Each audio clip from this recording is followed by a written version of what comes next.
And we're back with the show. Once again, it's Gerald coming right back at you here.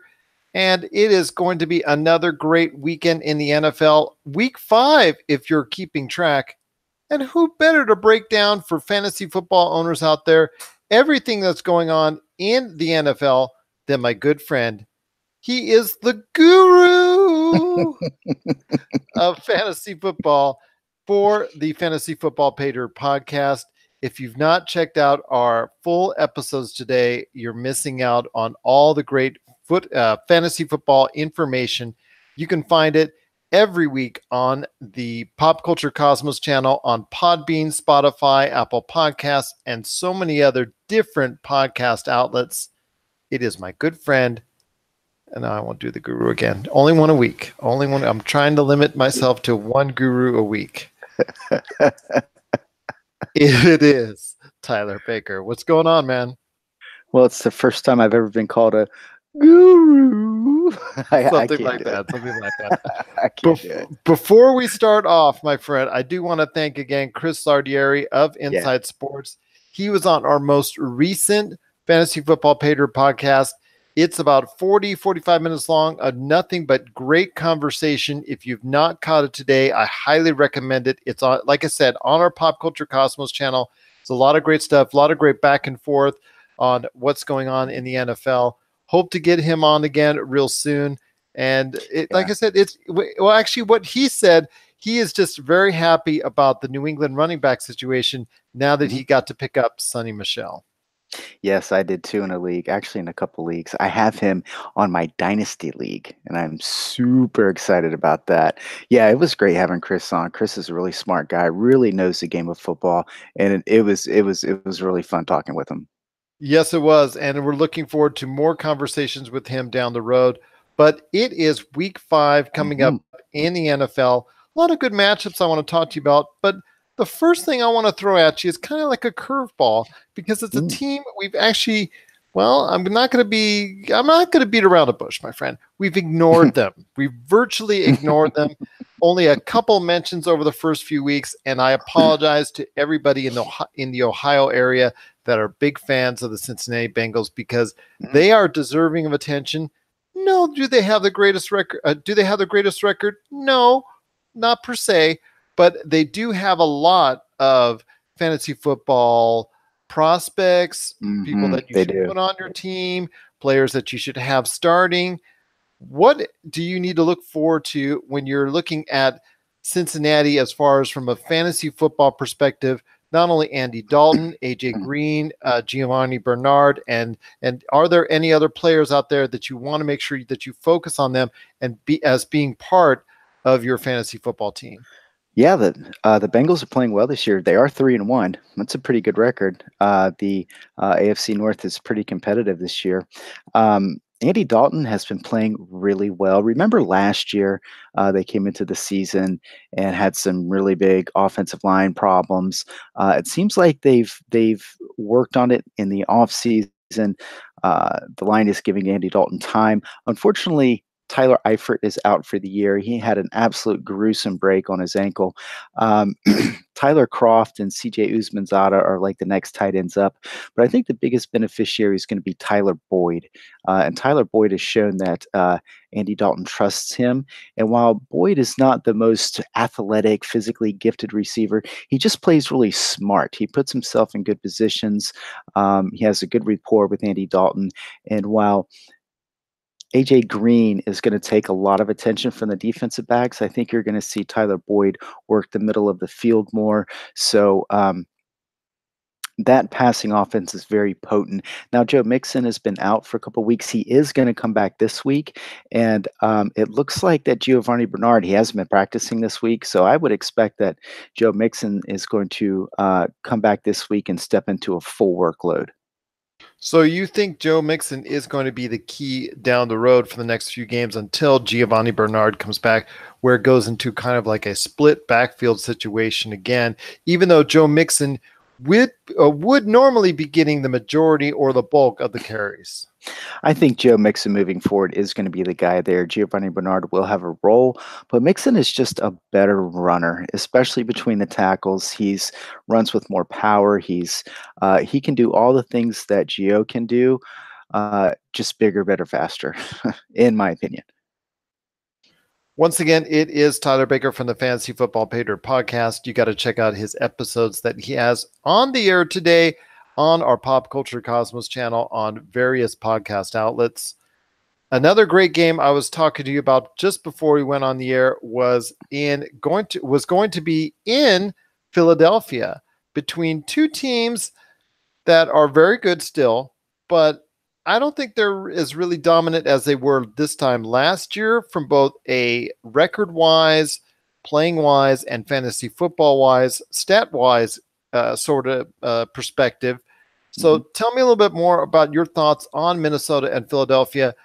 Like I said, this time last year, most of the backfields, most of the wide receivers, and obviously the quarterback situations for both teams were really something that were highly coveted by fantasy football owners.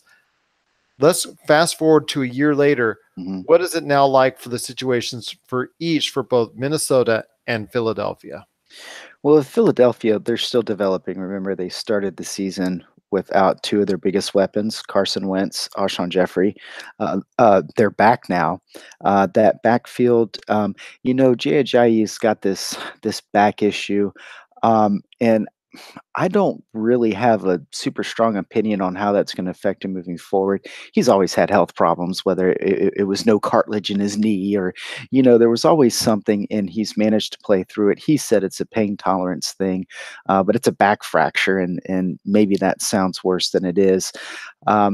But they still don't have Darren Sproles back. But my point is, this Philadelphia team is going to begin to be the team that they were last year.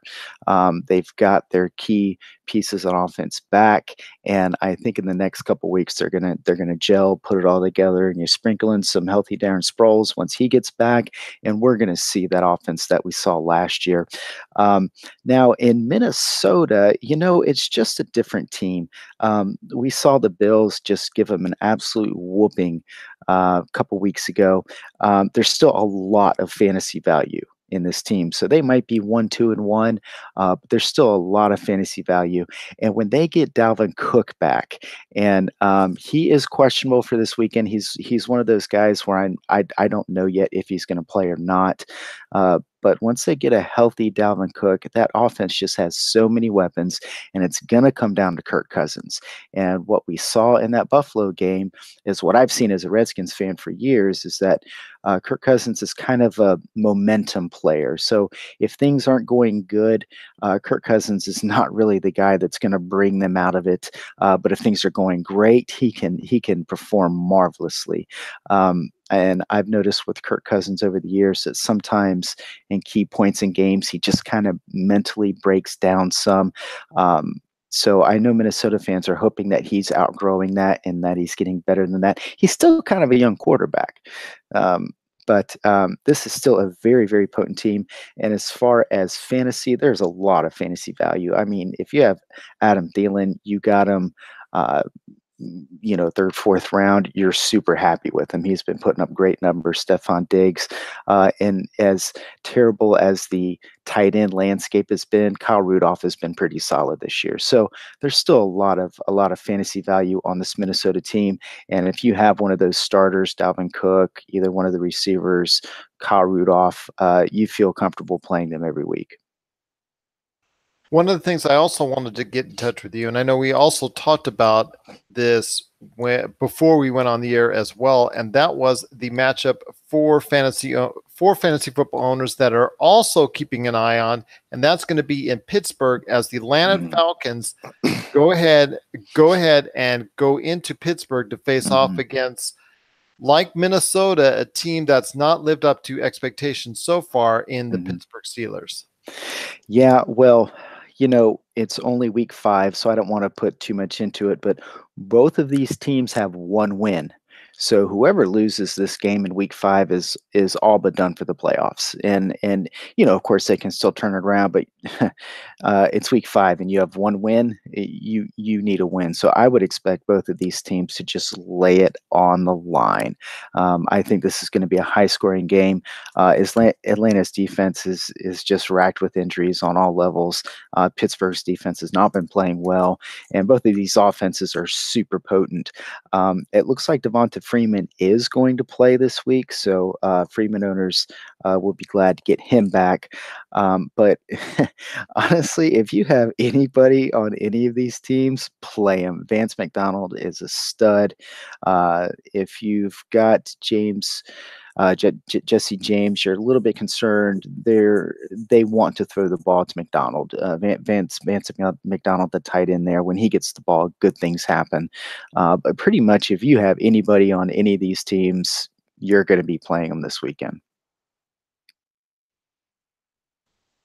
Now, another thing I also wanted to talk to you about is something that we have, I guess it's been an injury issue that we've been dealing with now for at least 3 weeks now. And it's kind of concerning because it's taken a turn for the worst. And something that was supposed to be so simplistic in nature looks like it's becoming a lot more serious, as Leonard Fournette, who for many, including myself on one of my teams, was really going to be a cornerstone for their fantasy football teams, is now been declared out indefinitely by the Jacksonville Jaguars over that hamstring issue that has been bothering him virtually the entire season. Well, you and I talk about it a lot with hamstring injuries. If they don't heal completely, you risk re-injuring it, and when you do, it's usually the same. It's usually taking you back to when you first heard it. So it cost him a couple weeks. He heard it in last week's game, had to come out of the game. I would expect it's going to be a couple of more weeks before they give it another shot. So I would say two to 3 weeks. I don't plan on playing him the next 2 weeks. Maybe 3-4 weeks from now he'll be able to come in. Hopefully they get it under control. Hopefully he gets the right treatment, but hamstring injuries are tricky, and you have to give them time to heal. Otherwise, you have what happened on Sunday. So I have him in a couple of leagues, and it's it's a shame because Jacksonville was supposed to come out and play good defense and give Fournette the ball 25 times a game, and that's what we expected coming into the season. But his hamstrings just not letting him do that. And so what that's done with Jacksonville is TJ Yeldon has been playing pretty well, and Blake Bortles is looking like a real life NFL quarterback. And that's something I wanted to continue to touch on, because I did, a couple weeks ago, was you were still kind of questioning at that time, and I can't say I blame you, because he has really no track history in doing so. He was the master of 100-yard passing games, and actually a little bit under that as well.